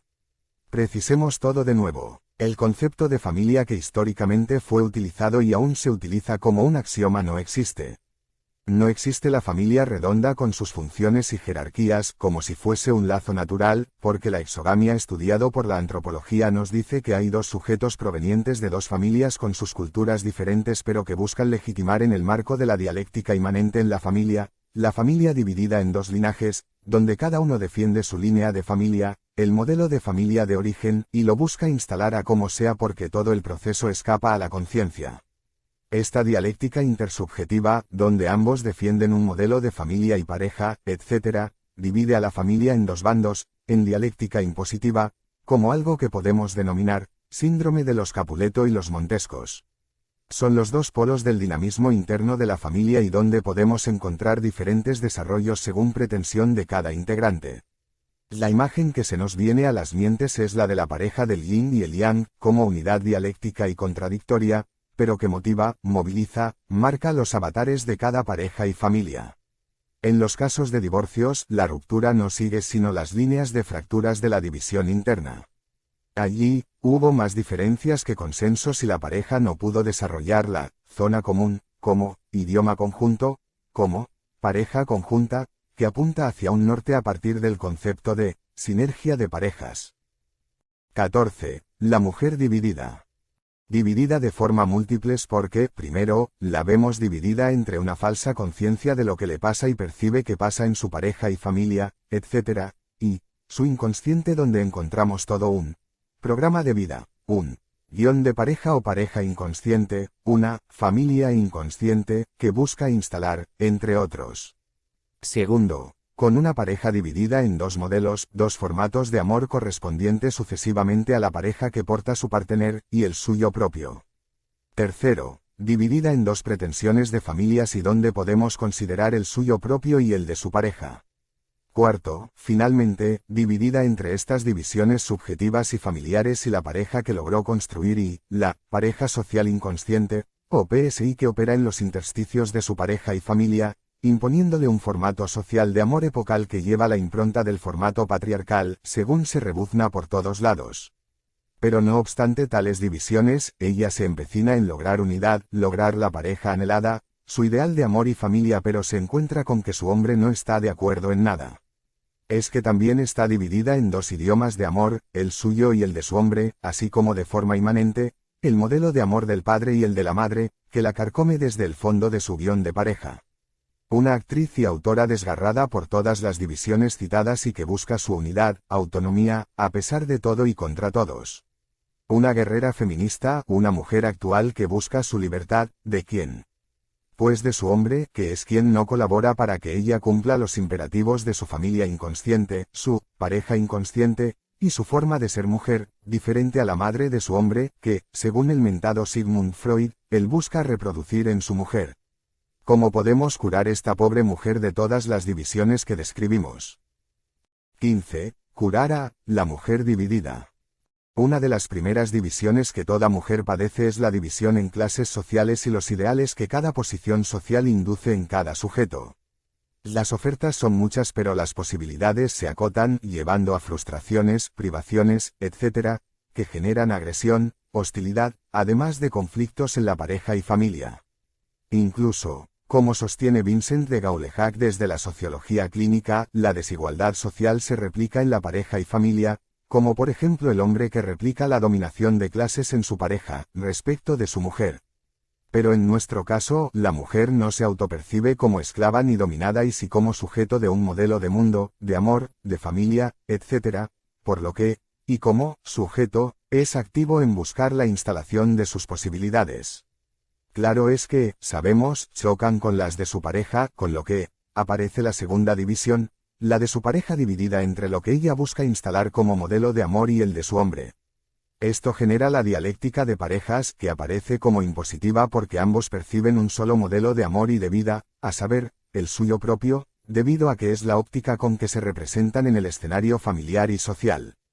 Esta división de la pareja es la que motoriza la relación entre ambos, en una dialéctica que con el tiempo se torna impositiva porque ambos son hablados por sus respectivos inconscientes, o mejor, por sus respectivos guiones de parejas, con lo que aparece como marionetas de la pareja inconsciente, que portan y que buscan legitimar cada día. Por otro, y desde el fondo del inconsciente de cada uno, comienzan a vislumbrarse el modelo de familia que cada uno busca instalar. Es la tercera división en que ahora, de tener una familia y pareja, la cosa es que en verdad, cada uno estira la cuerda para llevar aguas a su molino e instalar un estilo, sistema o modelo de familia. Es lo que llamamos la familia inconsciente, que opera igualmente en el plano inconsciente y se lleva puesto a todo sujeto con sus consecuencias en la pareja, las diferencias, asperezas, conflictos, y con el tiempo, a sincronizaciones espontáneas a partir de lo común que se posee, o, por el contrario, el predominio de las diferencias que llevan a rupturas previa violencias de distintas clases. Es así que lo que parecía pareja, ahora aparece como lo que el otro dice y hace, lo que quiere, con lo que las frustraciones comienzan a constar en el libro de cuentas, y Bambos Formeni, Nagi, que es donde anotamos las injusticias vividas, porque lo que no aparece, sintónico, con nuestra pareja o familia inconsciente se nos presenta como no justo, equivocado o incluso, cuando utilizamos estrategias para adecuar al otro a nuestro modelo como el tratarlo de enfermo, etc., de modo que, ante tales divisiones, la tarea femianalítica es integrar contradicciones, sintetizar diferencias en propuestas conjuntas, enfoques no individualistas sino de a dos, llevando hacia la toma de conciencia de la familia inconsciente, de la pareja inconsciente, etc., a los fines de que cesen el efecto de marioneta en que el sujeto es manejado por sus modelos internos chocando con su pareja y familia. 16. Femianalizar la familia inconsciente. Sin lugar a dudas que la libre asociación, la atención flotante, la interpretación, la resistencia, etc., cuentan en el femianálisis como aspectos técnicos ineludibles. Pero además de escuchar síntomas, focalizamos hacia el significante familiar, o familia inconsciente, que el sujeto busca instalar como su marco de referencia real, como su mundo imaginario, y como imposible que busca validar a diario. Es así que la dialéctica intersubjetiva gira en torno a esta lucha implícita entre ambos partener como síndrome de los Capuleto y los Montesco, que no es percibido porque cada uno percibe la realidad según su fantasma como lo que delimita la realidad. Es decir, asistimos al subjetivismo radical, de Procusto, del Procusto que somos en el fondo y que no estamos preparados para renunciar a nada de lo que nuestra familiar interna nos dicta. Son imperativos sobre cómo ser, qué hacer, cómo posicionarse, quejarse, luchar, etc. Mejor dicho, el sujeto es la marioneta de su familia internalizada que no siempre es la familia real donde se vio nacer porque la función de intérprete del mismo, lleva a que, aperciba, distorsionando los procesos y por ejemplo, un padre poco funcional, puede ser percibida por una hija como buen padre. Esto ya lo sabemos desde el Edipo femenino, en Freud, pero más adelante vamos a analizar el Edipo compuesto, donde asistimos no a una madre nutricia y pasiva como célula madre, hijo, donde el padre interviene como el héroe simbólico para separar al niño del deseo psicotizante de aquella, sino de dos sujetos, dos linajes, dos sistemas de vidas enreyertas como marco donde se opera la subjetivación. Lo primero que asistimos es que tal familia inconsciente opera en su eficacia simbólica como referencia básica del sujeto. Es con lo que piensa, siente y habla, siendo hablada por el discurso o lengua familiar, con lo que percibirá como disruptivo, malo, equivocado, o enfermo todo lo que provenga desde el discurso de partener que se encuentra en la misma postura, habla y es hablado desde el discurso de su familia inconsciente. De modo que, no solo asistimos a la mujer sino a su partener, su amor, su pareja y sus problemáticas. Es el primer momento proyectivo en que el sujeto es proyectado o hablado por su familia inconsciente y toda su cultura grupal además de ser un sistema de vida que opera en modo automático o inconsciente. Clásicamente se consideró este momento como la proyección de la culpa y los sinsabores hacia el otro, la pareja. Pero en el fondo, lo que se juega es la puja por tener la razón en todo. No se comprende lo que el otro desea, se analiza, se calla, se soporta a veces, pero lo que se va reprimiendo en el inconsciente retorna tarde o temprano como conflictos, peleas, crisis, etc. O, a través de equivalentes como los síntomas, como quejas indirectas de que la cosa no marcha en el desencuentro entre ambos sujetos. Un síntoma como no querer comer, malestar estomacal, dolores, etc., constituyen símbolos de que suceden porque no se soporta lo que se está vivenciando. El sujeto no está logrando sus metas de instalar su familia inconsciente y se reprime, pero sabemos, lo que reprimimos reaparece como síntomas, reproches, desamores, falta de deseos, etc. Podemos diferenciar varias etapas en esta puja, a fase ilusional o de plena esperanza de que el otro va a aceptar mi modelo de mundo, de familia, de pareja, de amor, etc. En un subjetivismo radical donde esperamos la adecuación del otro a nuestro modelo de mundo, b. Fase de diferencias, reproches, luchas, reservas y conflictos que derivan más tarde en formas de agresiones y violencias que desemboca. En la tercera fase, cuando la cosa no va a marchar como cada uno anhela, c. Fase 3 de ruptura de la pareja a falta de una zona conjunta, de similitudes, como zona común entre dos conjuntos A y B, pasando a c. Como acuerdos, pactos secretos, aceptaciones, sincronizaciones de modelos vinculares, etc. Nuestra operatoria femianalítica consiste en problematizar el pasaje desde la intolerancia a las diferencias a percibir tales como así las similitudes y concordancias, para maximizar la zona compartida como pareja compartida, y nueva familia, armada a partir de cada familia inconsciente, que cada integrante busca imponer. Gracias a la mayéutica de preguntas, abrimos el diálogo sobre lo que consideramos como eficacia simbólica de la familia inconsciente a los fines de confrontar al sujeto con su modelo familiar y sus tendencias impositivas, buscando el acuerdo con él mismo, a los fines de que pueda realizar una redecisión y sacar eficacia al modelo interno que se activa en la pareja. Es decir, la rebelión de las marionetas contra los imperativos, modelos, prácticas, ideales, etc., de la familia inconsciente. 17. La represión, mecanismo de defensa predilecta de las histéricas. No es casual que el mecanismo de represión sea considerado como propio en forma casi natural de las mujeres, cuyo tipo clínico ideal es la histeria. Y estamos hablando de la nosología freudiana. Un sujeto reprimido en sus deseos más fundamentales, en sus anhelos de expansión subjetiva, en sus potenciales más vivaces no puede sino manifestar la represión como algo inherente a su subjetividad. Es decir, lo que socialmente y de forma concertada por él, masculiné, como idioma masculino, como la forma de tratar a las mujeres o al menos, de deprivarla de las diversas formas más sociales y económicas no puede sino llevar a que ella misma sea una reprimida, quedando en su psiquis, el mecanismo encarnado. Su menor participación social, económico, político, cultural, etc., llevó a vivir por procuración, a través de su compañero, mientras observaba, envidiosa, desde la casa el desarrollo y expansión masculino. Es lo que Freud también caracterizó como propio del carácter femenino, la envidia fálica, envidia del varón. En el varón, la represión opera en forma diferente. Ya no es separar la idea de su carga libidinal, de su fuerza vital, de su parte afectiva que no es sino negativizar un deseo, un anhelo, o las posibilidades como en la mujer. No es tan tajante en él y consiste en que el neurótico solo aísla grupos de representaciones para hacerlas luego, para llevarlas a cabo luego, o cuando desplaza sobre otras ideas, pero igualmente lleva a cabo el deseo a través de sustitutos. Entonces, en el hombre, el mecanismo de represión es diferente porque se lleva a cabo igual a través de sustitutos. En el caso en que ella tiene una fobia a salir a la calle, le genera miedo la gente, Freud ya lo asocia con que hay una fantasía de hombres y el peligro sexual, sexualizando su participación, o considerando la proyección de sus deseos igualmente reprimidos. Pero reprimido, claro que lo está, y como no fue entrenada para expandir sus habilidades, sus potenciales, y la reclusión familiar la invalidó para las salidas o incursiones en lo social, es ya algo patológico, una fobia. Si la mujer fuese predominante en lo social, la represión no sería su mecanismo propio porque podría expandir sus facetas sociales, profesionales, económicas, etc. Diría que hay cosas nimias, insignificantes, porque se sentiría expandida, realizada en gran parte de sus aspiraciones como el hombre lo es. Es también lo que sienten las mujeres obsesivas porque se han pasado del mecanismo de represión al de la obsesión, donde tal mecanismo labora en forma diferente. 18. Las mujeres, anestésicas y frígidas.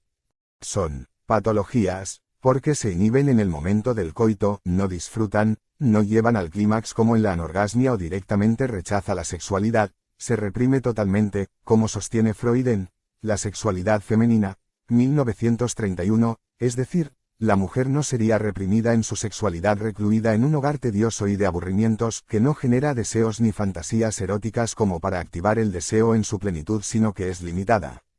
Pero es verdad que la coerción social, la reclusión familiar disminuye el deseo sexual, la fantasía, etc., porque ella asiste a una injusticia familiar vivida, también socialmente, la de ver a su compañero expandirse, salir libremente, desarrollarse, etc., mientras ella queda sola como mujer equivalente a madre y como objeto sexual de su compañero, cuando no de ama de casa, sirviente, o niñera. No decimos que todo ello sea tan malo porque son repartos de roles en el modo de producción capitalista pero genera la represión y no expansión de las propias vitalidades, lo que repercute en la cama.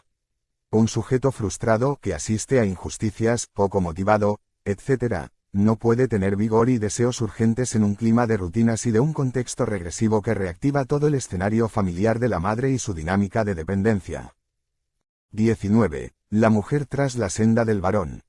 Lo que hoy día se conoce como igualdad entre el hombre y la mujer, como ideal feminista de justicia de géneros no consiste sino en luchar por los lugares que clásicamente fueron ocupados por los varones, empresas, fábricas, políticas, etc., y no consiste en la lucha por un mundo definido desde y para la mujer. Pero la confusión de lenguas, masculinas y femeninas, lleva a que las mujeres luchen por las insignias del varón, por los logros económicos, intelectuales, políticos, culturales, etc., del varón. De modo que todo el feminismo actual y los movimientos de géneros han errado nuevamente el camino. Si hablamos de un idioma femenino, como la puesta en vida del deseo femenino, no en su diferencia radical y excluyente de otros deseos como el del hombre sino diferente, válido para un mundo vivible para todas las mujeres, entonces, la lucha debe ser por construir un mundo femenino alterno, diferente, que facilite el desarrollo del deseo femenino en su faz productiva, en sus potenciales sociales, políticos, intelectuales, etc., como sería un mundo construido por las mujeres y para las mujeres, sin excluir a nadie ni atentar contra la complementariedad de roles con su compañero de vida. Sin dudas que es una labor colectivo, cultural, educativo, participativo, etc., y donde la familia como grupo estructurante de sujetos, no puede estar ajena ni tampoco instituciones como la escuela o los medios. Otra cuestión es que un mundo donde el discurso y práctica de la mujer no sea reprimida no debería ser otra forma de imperialismo de géneros para imponerse al hombre, excluir su discurso o una revancha histórica. Las razones son obvias, el varón u hombre epocal es también el hombre funcional al modo de producción y modo de relación de dependencia de la mujer como en los comienzos del capitalismo y donde el hombre fue programado para generar capital, más acorde a la lógica productiva, economicista, pero para nada útil a una vida vivible, de plenitud económica, de pareja y familia. Es decir, es una sociedad para trabajar y trabajar, para generar plusvalía, capital, a costa de su cuerpo, la destrucción de su pareja, la familia destruida, los hijos desbandados, etc., de modo que, otras de las operaciones femianalítica es advertir a la mujer para que no caiga en la trampa de hablar el idioma masculino, como signo de igualdad, liberación o justicia distributiva de géneros. Debe construir un modelo de mundo acorde con su deseo de mujer en potencial y en acto, mujer realizada, que desarrolla sus potenciales, sus ideales, incluso materna, política, vocacional, etc., pero sin excluir ni realizar la venganza histórica, de tomar el poder y excluir a su compañero de viaje. Es decir, de construir el idioma que los hombres le permitieron hablar, como idioma inhibido, reprimido, no desarrollado, lleno de potenciales prestos a salir como en un volcán a punto de estallar. Después de todo, la complementariedad de roles, la distribución de roles funcionales a ambos sin ninguna forma de opresión, son los prerequisitos para construir una pareja y familia no coercitiva como la antigua familia nuclear y la actual desbastada. 20. El multilingüismo de los géneros. Cada sujeto habla dos idiomas, el de los padres en dialéctica. Es decir, la mujer ya posee incorporado en su mente el idioma de un único hombre inculcado por su padre, como modelo de hombre primigenio, que la madre amó y que para ella es el prototipo de hombre a amar. Es decir, la inmixción del idioma y modelo de mundo de un hombre ya ocurrió en la socialización primaria con papá. De modo que, una de las tareas femianalítica es que cada mujer sepa diferenciar el idioma del padre y el idioma de la madre, con la que mantiene relaciones de identificación estructurante, es decir, ella como el siguiente eslabón en la cadena generacional. Es decir, ella misma es multilingüística porque su deseo se divide entre el deseo de ser como la madre desde una identificación radical y el deseo de la madre apuntando a su padre también como su amor, sin olvidar que el padre es el primer amor, deseado y amado en el Edipo femenino, que consideramos en su faz femenina. 21. El varón domado o la dominación masculina. Tenemos a dos profesionales de la sociología y que son Esther Villar y Pierre Bourdieu, con ideas contrapuestas en relación a la posición de la mujer en la sociedad. Para Villar, ella doma al hombre con sus trucos, volviéndolo sumiso, y luego lo lanza afuera, a la vida hostil del capitalismo, para que trabaje y provea de dineros, para luego darle la vagina como contraprestación, a intervalos regulares. Su libro, El varón domado, es desde ya, de lectura imprescindible. Por su parte, Pierre Bourdieu habla de dominación masculina, como forma de dominación simbólica, como formas de opresión del varón respecto de la mujer. Claro es que su libro, La dominación masculina, es también de lectura imprescindible para un diálogo científico fructífero.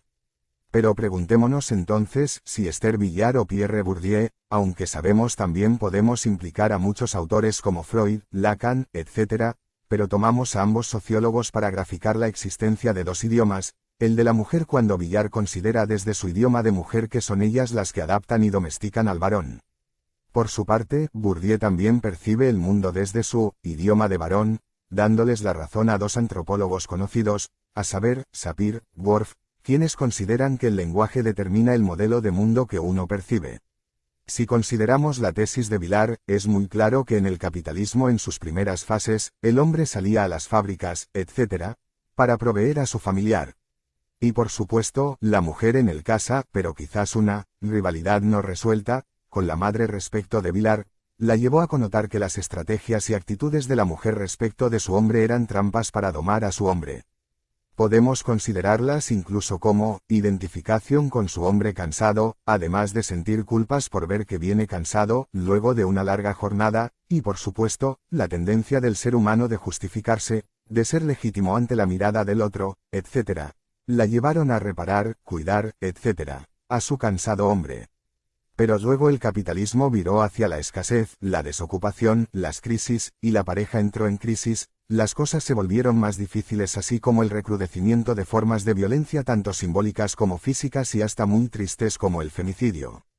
Pero más allá de esto, me interesa maximizar el idioma de mujer, que habla en Vilar así como en Bourdieu y de si el hombre es dominado o domado. Necesitamos considerar todo de nuevo a partir de que Bourdieu es hombre y apercibe la realidad hablando su idioma autístico de género, lo que le quita validez a su dominación masculina. Lo mismo en el caso de Esther Vilar. De modo que, cada uno conforma un modelo de mundo, de pareja, de familia, etc., desde una mirada egocéntrica y un idioma de género que posee como efecto la ceguera de género, que invalida muchos aportes. Si analizamos ambas visiones desde la teoría de los idiomas de géneros, la existencia de dos idiomas, a saber, el del hombre y el de la mujer, entonces, cada idioma constituye otro idioma, y es tarea urgente entrever cuánto de idioma de mujer y cuánto de idioma de hombre posee Villard y lo mismo en Pierre Bourdieu. Podríamos comenzar a relativizar desde el femianálisis ambas posturas con una visión complementarias, donde lo que hay más una división de roles, para conformarse a una sociedad que explota, antes que dominación sistemática de la mujer respecto del hombre que no es tan tonto como parece en Esther Villard.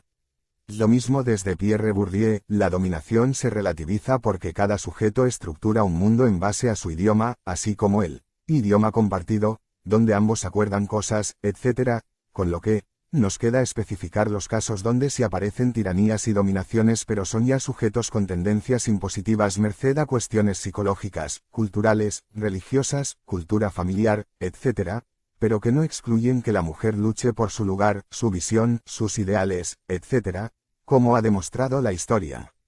De modo que, como otra operatoria femianalítica, tenemos que deslindar el discurso femenino del masculino y estudiar el idioma conjunto de ambos, como formas de acuerdos, de pactos, de lo común, en el marco de la puja idiomática que atraviesan ambos.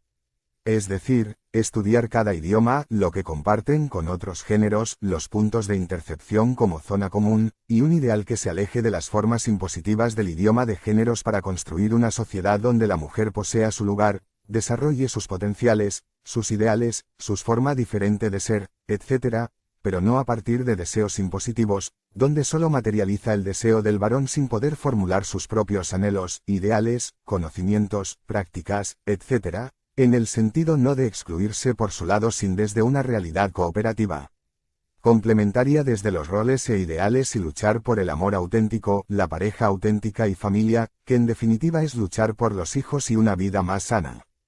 Claro es que ambos poseen el muro del capitalismo y la sinergia de mujer, hombre y la necesidad de una visión cooperativa salta a la vista. Entonces, si escuchásemos a Bourdieu, lo veríamos hablar su idioma masculina, el masculiné, en sentido exclusivo y sin poder hacer inversión idiomática para comprender el fémine, y puede así brindar un modelo explicativo más ajustado a los hechos. Lo mismo para Vilar, porque ella habló el fémine, sin poder ser autocrítico de su modelo de análisis pero que además, es inconsciente, con lo que necesitamos considerar que ambos idiomas operan como dos lenguas inconscientes, que ni intención de comunicarse posee, como nos lo aseguró Jacques Lacan en su último seminario, Disoluciones. 22. El segundo sexo, en una sociedad enajenada. Antes que, primer, o segundo sexo, la mujer no puede caer presa de la visión maniquea o dicotómica de si es ella o el hombre. Son miradas conflictivas que se nutren de las luchas, como el enfrentar a hombres y mujeres mientras el modelo social economicista progresa en lo económico, pero nunca en lo humano.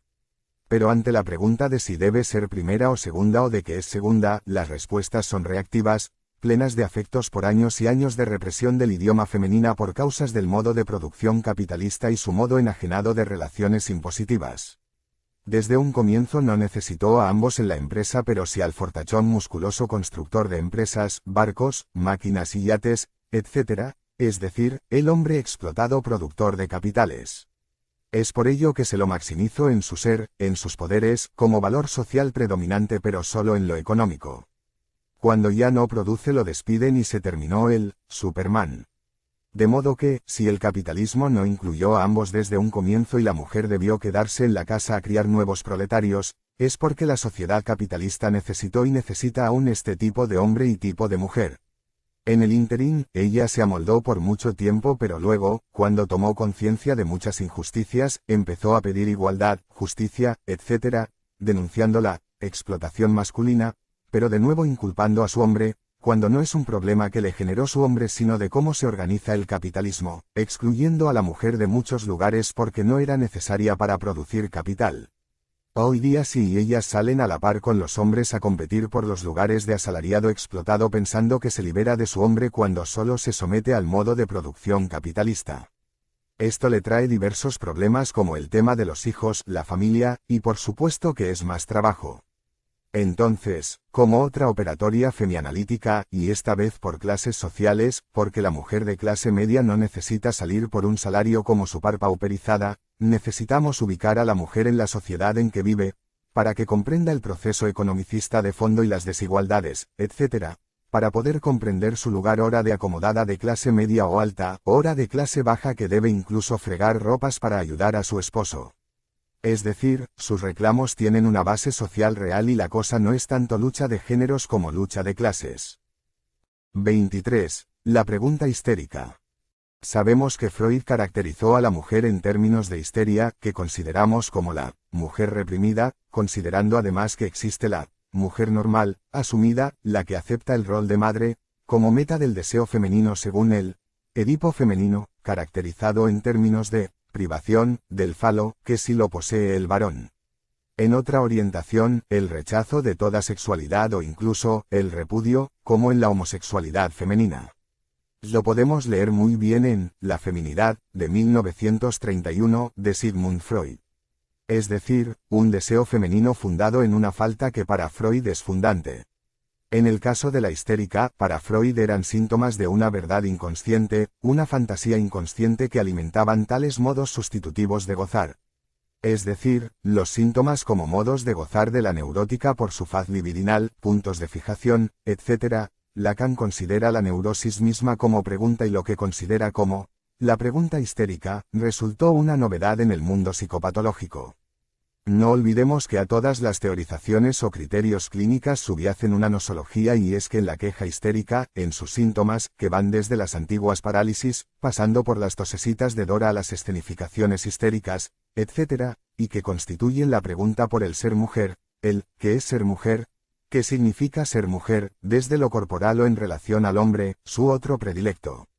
En el caso del hombre y por aquello de la dama y el caballero a que nos remite el significante, surge en forma forzada la pregunta en el hombre, ¿existo? Claro que existe y como valor social económico, proveedor, protagónico en el contexto socioeconómico porque produce capital, dinero, plusvalía. Pero desde la clínica resulta un poco difícil acceder al todo que ordenan tales ideas, consideraciones sobre la mujer que necesita preguntarse sobre su feminidad, sobre qué es ser mujer porque permanece en el marco del trabajo invisible, en la invisibilización subjetiva, como falta de valor económico y social.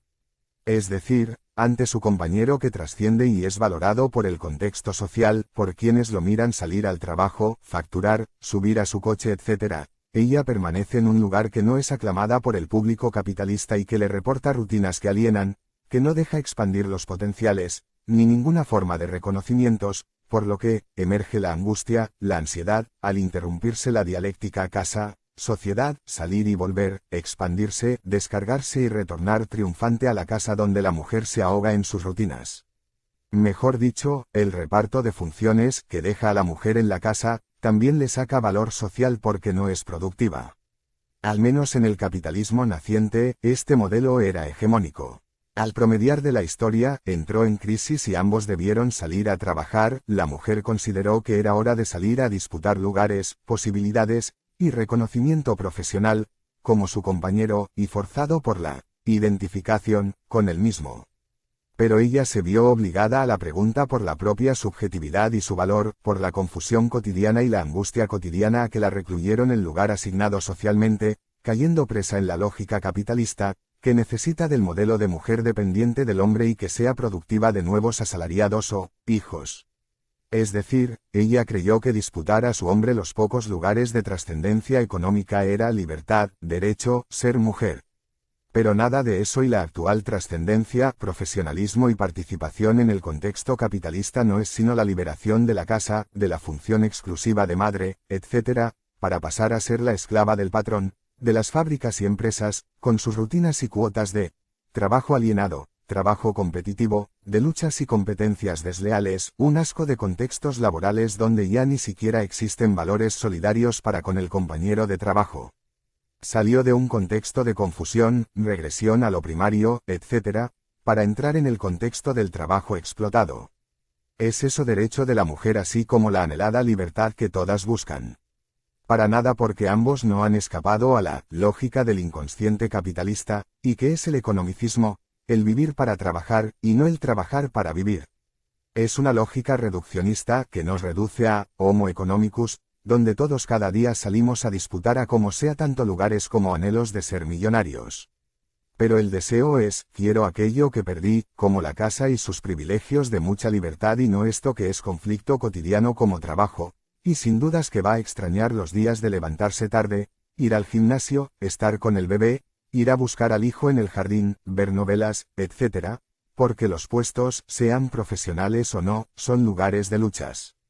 Lo que comenzó como un querer ser como el compañero y lograr réditos económicos, valor social como profesional, ahora se aparece como trabajo explotado, donde pocos logran congeniar la vocación con un lugar apacible y sin la disciplina empresarial. Entonces, la mujer cae en la lógica del capitalismo cuando el mismo valor social y económico que su compañero, porque es allí donde descubre que termina como esclava del engranaje productivo capitalista.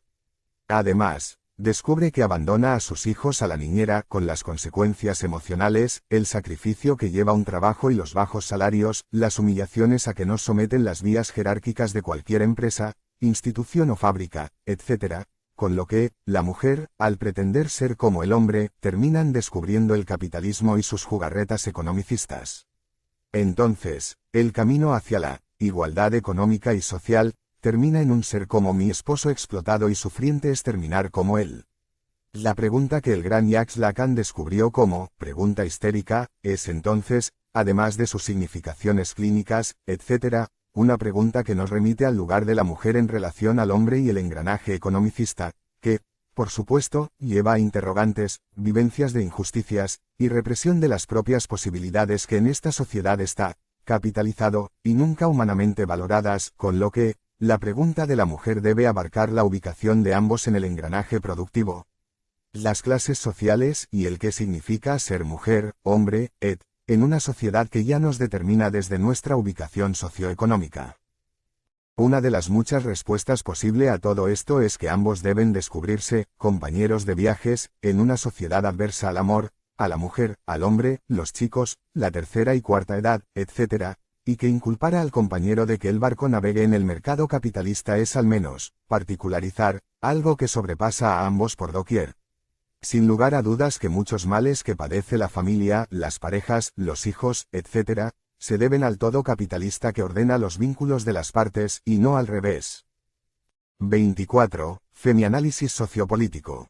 Considerando desde el socioanálisis transdisciplinar la existencia de una dimensión simbólica de la sociedad, a saber, el del inconsciente social, como praxis simbólica compartida, como dimensión simbólica colectiva, a que nos conformamos como sujetos sociales y como sujetos individuales, producto de nuestra biografía particular, donde la operatoria de liberar a la mujer de la represión de su subjetividad y sus potenciales requiere por lógica consecuencia liberarla de tal lógica economicista que reduce al ser humano a la producción, a la acumulación de riquezas, a la lucha por el dinero y los bienes, una verdadera lógica psicótica que engulle incluso al planeta.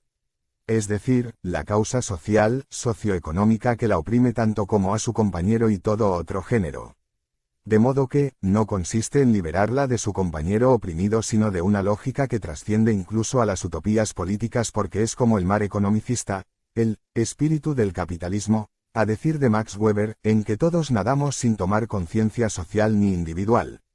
De modo que, una de las operatorias femianalítica consiste en que la mujer pueda comprender que nada en dicho mar junto a su pareja, sus hijos, etc., y que se trata de encontrar un buen puerto para todos. Tal proceso implica un proceso psicopolítico complejo, a la vez como liberación política pero también cultural, para desmontar el ethos capitalista, las convicciones compartidas, las prácticas economicistas, hasta pensamientos y fantasías internalizadas que alimentan el deseo individual y que engulle a todos.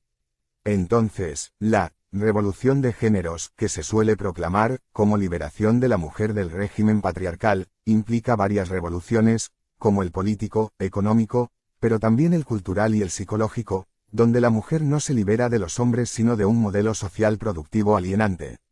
Pero para lograr la revolución político-económica, requiere de una primera liberación, el psico-cultural, como liberación interna de la programación social capitalista, que incluye desde tipo de familia, educación, valores, etc., para dar el salto cualitativo en lo cultural. Entonces, los cambios económicos requieren de cambios políticos y culturales, lo que va precedido de la lucha ideológica, psicológica, imprescindibles en el marco de una estrategia de poder que pueda ofrecer una nueva utopía vivible en el sentido humano. 25. La intersubjetividad, histérica, reactiva. Otra de las características de un sujeto histérico, caracterizado desde el masculiné, es que son intersubjetivos, dependiente del otro, los vínculos, las intrigas, etc., y sabemos que el término histeria es característico de las mujeres, según Sigmund Freud, cuyo idioma es el masculiné. ¿Por qué es así un sujeto histérico y en forma prevalente la mujer? Recordando la lógica capitalista, que es el núcleo social del espíritu del capitalismo, que reduce al ser humano al rango de productor, trabajador, donde ser es producir y consumir, se vive para trabajar, y no al revés, quedando la subjetividad, la humanidad, la vida misma subsumida en la vorágine capitalista cotidiana de luchas fratricidas por los lugares que dan ganancias. En esta lógica social, que determina qué vida vivir y cómo, qué tipo de sujeto ser, qué familiar tener, etc., el hombre es el que brilla por su productividad económica. Es quien en los comienzos del capitalismo salía a las fábricas, empresas, minas y rascacielos a producir dineros. Su compañera quedaba como encargada de la casa y los niños.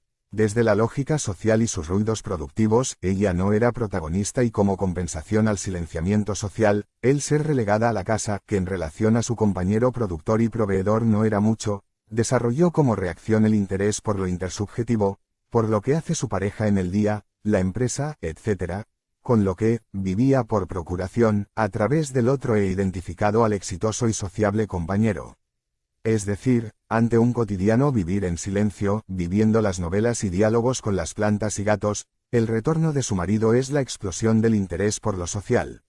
Es que lo social genera, deseo social, como vacío que empuja hacia la participación, para ser, consumir, salir y disfrutar los fetiches de una sociedad que progresa, en lo económico. Si hacemos el experimento, podemos probar no salir un par de días, con lo que, el aburrimiento y tedio, la confusión, etc., nos empuja a salir del encierro, el mimetismo con las cosas, la regresión a las cosas y empobrecimiento subjetivo.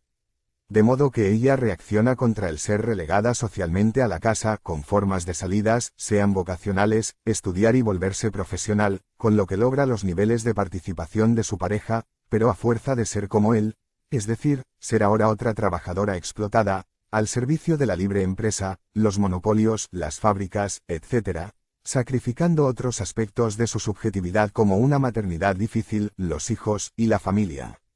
Es decir, la lógica social la asimila como sujeto, se apropia de gran parte de su vida emocional y la explota, haciéndole creer que ahora sí hay derecho y justicia distributiva de los bienes, puestos, etc., que brida el trabajo enajenado. Nada más alejado de lo que la mujer debería considerar como su propio derecho como diferente que es, y no la búsqueda de igualdad económica y jurídica en una sociedad acostumbrada a esquilmar a todos. Si valorase adecuadamente lo que es el contexto profesional, del capitalismo en relación a la casa, que es la fuente de afectos, de seguridad, una verdadera base segura, no disputaría con su hombre los pocos lugares o puestos profesionales. Pero se necesita de dinero si a eso se enfrasca a los fines de lograr el tener para ser. Es decir, estamos en el mismo mar, nadando todos en la misma lógica economicista que nos aliena a todos, con lo que significa de conflictos, rupturas, sufrimientos, violencia de parejas, familiares, etc., para todos. De modo que, podemos preguntarnos si no existe otra lógica que no sea el reducir a la humanidad a una máquina productiva. Para ella sí, porque si descubre que su liberación es hablar el mismo idioma masculino economicista, al servicio del capital, la desigualdad social, etc., podría virar hacia otros rumbos. Uno de esos rumbos puede ser el construir sus diferencias y defender lo diferente que es del hombre y su idioma del hacer para otros. Claro es que luchar por la igualdad está bien, pero ello depende de las leyes y de quienes las elaboran. Por lo que, sumamos como posibilidad para la libertad.